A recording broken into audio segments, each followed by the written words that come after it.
Hi ಜೈ ಶ್ರೀರಾಮ್.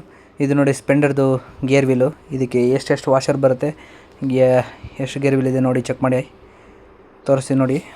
ಇದು ಗೊತ್ತಿರೋರಿಗಲ್ಲ, ಆಮೇಲೆ ಯಾರು ಇದು ಮಾಡ್ಕೋಬೇಡಿ, ಗೊತ್ತಿಲ್ಲದಿರೋರಿಗೆ, ಯಾಕೆಂದರೆ ತುಂಬ ಕನ್ಫ್ಯೂಸ್ ಆಗುತ್ತೆ, ಅದಕ್ಕೋಸ್ಕರ ಈ ವಿಡಿಯೋ ಮಾಡಿರೋದು. ನೋಡಿ, ಫಸ್ಟ್ ಗೇರ್ ವೀಲ್ ತೆಗೆದ್ರೆ ಫಸ್ಟ್ ಮೇಲೆ ಒಂದು ವಾಷರ್ ಬರುತ್ತೆ, ಅದ್ರ ಕೆಳಗಡೆ ಇನ್ನೊಂದು ವಾಷರ್ ಬರುತ್ತೆ ನೋಡಿ. ಇನ್ನೊಂದು ಗೇರ್ ವೀಲ್ ತೆಗೆದ್ರೆ ನೋಡಿ, ನೋಡಿದ್ರಲ್ಲ, ಇನ್ನೊಂದು ಗೇರ್ ವೀಲ್ ತೆಗೆದಾಗ ಇನ್ನೊಂದು ವಾಷರ್ ಬರುತ್ತೆ. ಈ ವಾಷರು ತೆಗೆದಾದ್ಮೇಲೆ ಇದೇನು ಈ ವೀಲ್ ಇದೆಯಲ್ಲ, ಈ ಕಡೆ ಫ್ರಂಟ್ ದೊಡ್ಡ ವೀಲು, ಅದರ ಮೇಲೆ ಒಂದು ವಾಷರ್ ಬಂದು ಅದ್ರೊಳಗಡೆ ಒಂದು ಕಪ್ಪು ಒಂದು ಬರುತ್ತೆ. ಆ ವೀಲ್ಗೆ ನೋಡಿ ಈ ಥರ ಒಂದು ಕಪ್ಪು ವಾಷರ್ ಬರುತ್ತೆ, ಅದರಲ್ಲಿ ಫಿಕ್ಸ್ ಆಗೋದು. ಅದಾದಮೇಲೆ ಇದು ಒಳಗಡೆನೇ ಬರುತ್ತೆ, ಅಂದರೆ ಇದರಲ್ಲಿ ಲಾಕ್ ಬರುತ್ತೆ. ಈ ಕಡೆ ಬರೋಲ್ಲ, ಇದು ಈ ಕಡೆ ಬರುತ್ತೆ. ಈ ಕಡೆ ಲಾಕ್ ತೆಗೆದ್ರೆ ಒಳಗಡೆ ಏನು ವಾಷರ್ ಬರೋಲ್ಲ, ಅದಕ್ಕೆ ಕೆಳಗಡೆ ವಾಷರ್ ಬರುತ್ತೆ.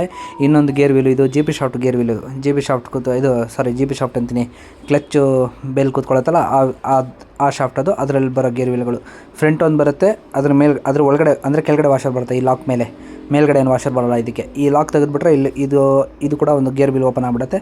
ಮತ್ತು ಇನ್ನೊಂದು ಲಾಕ್ ಬರುತ್ತೆ, ಲಾಕ್ ಕೆಳಗಡೆ ವಾಷರ್ ಬರುತ್ತೆ ಈ ಗೇರ್ ವೀಲ್ಗಳಿಗೆ. ಮತ್ತು ಈ ಗಾಡಿದು ಇದು ಮಾತ್ರ ಅಲ್ಲ, ಈ ಗಾಡಿದು ನೋಡಿ ಡ್ರೈ ಬೋಲ್ಟ್ ಎಲ್ಲ ಫುಲ್ ಹೋಗ್ಬಿಟ್ಟಿತ್ತು. ಡ್ರೈ ಬೋಲ್ಟ್ ಎಲ್ಲ ಥ್ರೆಡ್ಡಿಂಗ್ ಎಲ್ಲ ಫುಲ್ ಹೋಗ್ಬಿಟ್ಟಿತ್ತು. ಫುಲ್ಲು ಅಂದರೆ ಸ್ಟ್ಯಾಂಡರ್ಡ್ ಇರೋದೆಲ್ಲ ಫುಲ್ಲು ಓವರಾಗಿ ಟೈಟ್ ಮಾಡಿ ಥ್ರೆಡ್ಡಿಂಗ್ ಎಲ್ಲ ಹೋಗ್ಬಿಟ್ಟಿದ್ದು. ಅದನ್ನು ಬಂದ್ಬಿಟ್ಟು ಅಲ್ಯೂಮಿನಿಯಂ ವೆಲ್ಡಿಂಗ್ ಮಾಡಿಸಿ, ಮತ್ತು ಏನು ಬರುತ್ತಲ್ಲ ಸ್ಟ್ಯಾಂಡರ್ಡು, ಅದೇ ಸ್ವಲ್ಪ ದಪ್ಪ ಮಾಡಿಸಿದ್ದೀನಿ. ಯಾವ ಥರ ಆಗಿದೆ ಅಂತ ನೋಡ್ಬೋದು ನೀವು. ನಿಮ್ಮ ಗಾಡಿನೇನಾದರೂ ಈ ಥರ ಇದ್ರೆ ತೊಗೊಂಡು ಬನ್ನಿ, ಮಾಡ್ಕೊಡೋಣ. ಮತ್ತು ಈ ಗೇರ್ ವೀಲ್ಗಳು ಆಲ್ಮೋಸ್ಟ್ ನಿಮಗೆ ಗೊತ್ತಾಗಿದೆ ಅಂದ್ಕೊಂಡಿದ್ದೀನಿ. ಈ ವಿಡಿಯೋ ಇಷ್ಟ ಆಗಿದ್ರೆ ಲೈಕ್ ಮಾಡಿ, ಶೇರ್ ಮಾಡಿ, ಹಾಗೆ ನನ್ನ ಯೂಟ್ಯೂಬ್ ಚಾನಲ್ ಸಬ್ಸ್ಕ್ರೈಬ್ ಮಾಡಿ. ನನ್ನ ಯೂಟ್ಯೂಬ್ ಚಾನಲ್ ಹೆಸರು ಬಂದುಬಿಟ್ಟು ಸಾನ್ವಿ ಬೈಕ್ ಗ್ಯಾರೇಜ್ ಅಂತ. ಆದಷ್ಟು ಈ ವಿಡಿಯೋನ ಶೇರ್ ಮಾಡಿ ನಿಮ್ಮ ಫ್ರೆಂಡ್ಸ್ ಆ್ಯಂಡ್ ಫ್ಯಾಮಿಲಿಗೆ, ಅವ್ರಿಗೂ ಗೊತ್ತಾಗುತ್ತೆ ಯಾವ ಥರ ಗಾಡಿನಲ್ಲಿ ಯಾವ ಥರ ಈ ಕೆಲಸ ಇರುತ್ತೆ ಅಂತ ಹೇಳ್ಬಿಟ್ಟು. ಕಾಲ್ ಮಾಡ್ಕೊಂಡು ಬನ್ನಿ. Thank you, bye.